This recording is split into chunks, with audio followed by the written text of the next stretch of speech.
सभी मित्रों को अक्षय तृतीया व्रत और पर्व की बहुत बहुत शुभकामनाएं।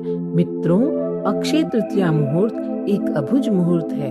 यह विशेष रूप से बहुत ही पवित्र व फलदायी पर्व होता है। वैशाख शुक्ल तृतीया के दिन अक्षय तृतीया मनाई जाती है।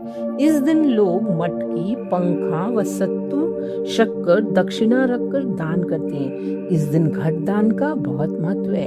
इसे आखा तीज भी कहते हैं। सनातन धर्म में यह शुभ दिन माना गया है। इस दिन मुंडन, कर्णवेधन, जनेऊ, विवाह, वधू का गृह प्रवेश, नए घर का गृह प्रवेश आदि बड़े से बड़ा कार्य बिना किसी शुभ मुहूर्त के किया जा सकता है। इस दिन के दान का अक्षय फलदायी होता है, इसीलिए इसे अक्षय तृतीया कहते हैं। यदि यह व्रत सोमवार तथा रोहिणी नक्षत्र के दिन पड़ता है तो महाफलदायक व शुभ माना जाता है। इस दिन बद्रीनाथ जी की फोटो रखकर पूजन करके मिश्री का भोग लगाना अत्यंत शुभ माना गया। नारायण का अवतार भी इसी दिन हुआ था।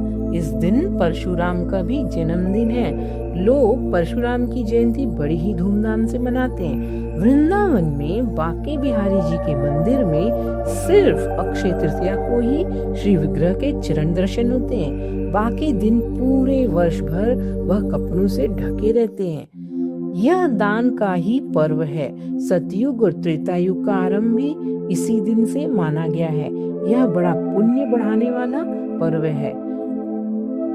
अक्षय तृतीया के दिन किए गए स्नान, दान, जप, हवन आदि का भी क्षय नहीं होता है। इस पर्व में किए हुए दान धर्म को परिवर्तन करने का सामर्थ्य किसी में नहीं है। इसी दिन बद्रीनाथ जी के पट खुलते हैं। वहां दर्शनार्थियों की अपार भीड़ लगती है। यह माघ वैशाख शुक्ल पूर्णमासी को समाप्त होता है। महीने भर जो स्नान और व्रत करते हैं उसकी समाप्ति होती है। पूर्णिमा को लोग दिन भर व्रत रखते हैं तथा पूजा आदि करके प्रसाद खाते हैं और बांटते हैं। शाम को चंद्रोदय होने पर उपवास को तोड़ा जाता है और दान में दूध, चावल, शक्कर व दक्षिणा दान में दे दिया जाता है और खुद भी खाया जाता है। आइए इस महापुण्यदायी कथा की शुरुआत करते हैं। अक्षय तृतीया का महत्व युधिष्ठिर ने श्री कृष्ण से पूछा था। तब श्री कृष्ण बोले, राजन, यह तिथि परम पुण्यमयी व फलदायी है। इस दिन दोपहर से पूर्व स्नान, जप, तप, हवन तथा दान आदि करने वाला महाभाग अक्षय पुण्य फल का भागी होता है। इसी दिन से सतयुग का प्रारंभ होता है। इस पर्व से जुड़ी एक प्रचलित कथा है। इस प्रकार है, मैं तुम्हें सुनाता हूँ। प्राचीन काल में सदाचारी नामक देव ब्राह्मणों में श्रद्धा रखने वाला धर्मदास नामक एक वैश्य था। उसका परिवार बहुत बड़ा था, इसलिए वह सदैव व्याकुल रहता था। उसने किसी से व्रत की महिमा के बारे में सुना था और जब बहुत दिनों बाद यह पर्व आया तो उसने गंगा स्नान किया, विधि पूर्वक देवी देवताओं की पूजा की, गोले के लड्डू, पंखा, जल से भरे घड़े, जौ, गेहूं, नमक, सत्तू, दही, चावल, गुड़, सोना तथा वस्त्र आदि सभी दिव्य वस्तुएं ब्राह्मणों को दान की। स्त्री की बार बार मना करने पर भी, कुटुंबजनों से चिंतित रहने पर भी तथा बुढ़ापे के कारण अनेक रोगों से पीड़ित होने पर भी वह अपने धर्म, कर्म और दान्य पुण्य से कभी विमुख न हुआ।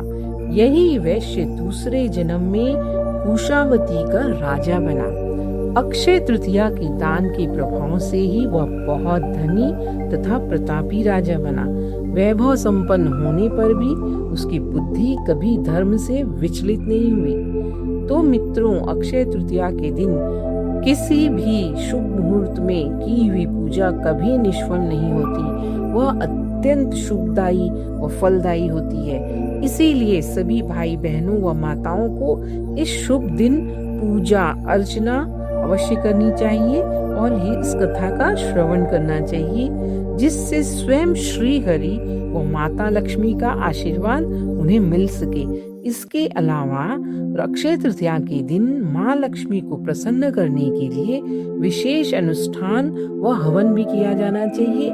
साथ ही श्री विष्णु और श्री माता लक्ष्मी जी की आरती भी की जानी चाहिए, जिससे सभी माताओं और भाइयों बहनों को अक्षय पुण्य की प्राप्ति हो सके। मित्रों, इस दिन का किया तप दान अक्षय फलदायी होता है, कभी व्यर्थ नहीं जाता है। और यदि यह व्रत सोमवार को, जैसा कि इस वर्ष 2026 में सोमवार को पड़े, तब तो यह व्रत कथा महाफलदायी होती है। श्री भगवान परशुराम जी का अवतार भी इसी दिन हुआ था। हमारे वेद ग्रंथों के अनुसार यह तिथि परम पुण्यदायी है।